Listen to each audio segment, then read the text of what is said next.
অনুষ্ঠান বাড়িতে ভোগ খেয়ে ডায়রিয়ায় আক্রান্ত হলেন গ্রামের মানুষজন।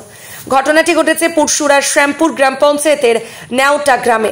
জানা গেছে প্রায় 50 থেকে 55 জনের ডায়রিয়ার উপসর্গ দেখা দিয়েছে।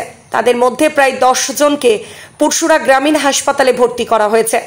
বেলা বাড়ার সঙ্গে সঙ্গে আক্রান্তের সংখ্যা বেড়েই চলেছে। প্রশাসন চিন্তিত।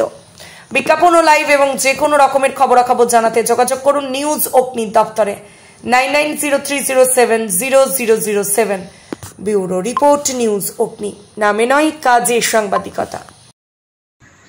ওই তো ভোগ বাড়িতে নেমন্তন্ন হয়েছিল, ওখানে সবাই দিয়েছিল। সেখানে যাওয়ার পর আর এইরকম প্রয়োজন থেকে হয়েছে কি যাই হোক থেকে হয়েছে এইটা, তো এই এতজন ভর্তি হয়েছে। এখন পর্যন্ত 8 জন ভর্তি আছে। হ্যাঁ, আমাদের পাড়াটা মানে 60 থেকে 65 জনের মতো। হ্যাঁ, ওখানে এবার সব চিকিৎসা হচ্ছে। এবার যদি না কমে তো এখানে আসতেই হবে। জায়গাটা নয়াটা। আমার এটা সবরই পাল আমার নাম। আপনার ছেলে আক্রান্ত হয়েছে? হ্যাঁ। ছেলের কি নাম? ছেলের সুব্রত পাল। কত বয়স? 9 বছর। ও একটা ভোগ বাড়ি খেতে গেছিল। ওর খেয়ে আসার পর ভোর 4টে থেকে সব প্রত্যেকের পায়খানা আরম্ভ হয়। পায়খানা হওয়ার পর গ্রামীণ ডাক্তার দিয়ে সব চেক করা হলো। হওয়ার পর বললে পারবো না, তোমরা হসপিটালে নিয়ে চলে যাও। তাই আমরা এসেছি হসপিটালে 8 থেকে 9 জন মতন। আর তারপরে বাড়িতে সব চিকিৎসা চলছে, পরপর আসছে। কতজন আর মোটামুটি চিকিৎসা? হ্যাঁ, 60 থেকে 65 জনের মতো হবে। খাওয়ার পর আক্রান্ত হচ্ছে ডায়রিয়া? হ্যাঁ। কোথায় এটা ঘটনাটা কোথায় ঘটেছে? নেওটা গ্রাম। নেওটা, এটা কোন পঞ্চায়েত? শ্যামপুর পঞ্চায়েত, পুরসুরার। পুরসুরা।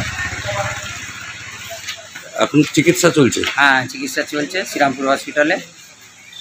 কি নাম আপনার? মুক্তরাম পাল। আপনার কে ভর্তি আছে? আমার স্ত্রী ভর্তি আছে। কি নাম তার? পদ্মা পাল। ভোগবাড়ি ভাত খেয়েছি, তারপর থেকে এমন হচ্ছে।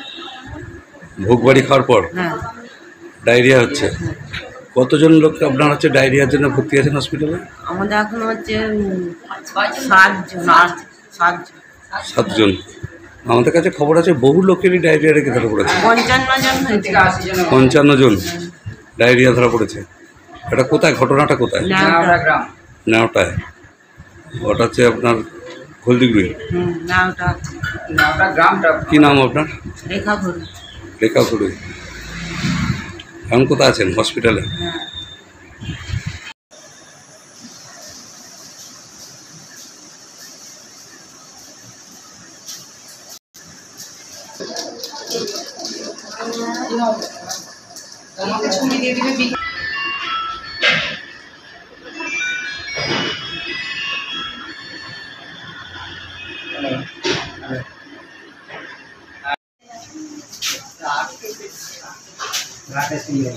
আমি রাকেশকে তখনই বললাম যে ওই গাড়িতে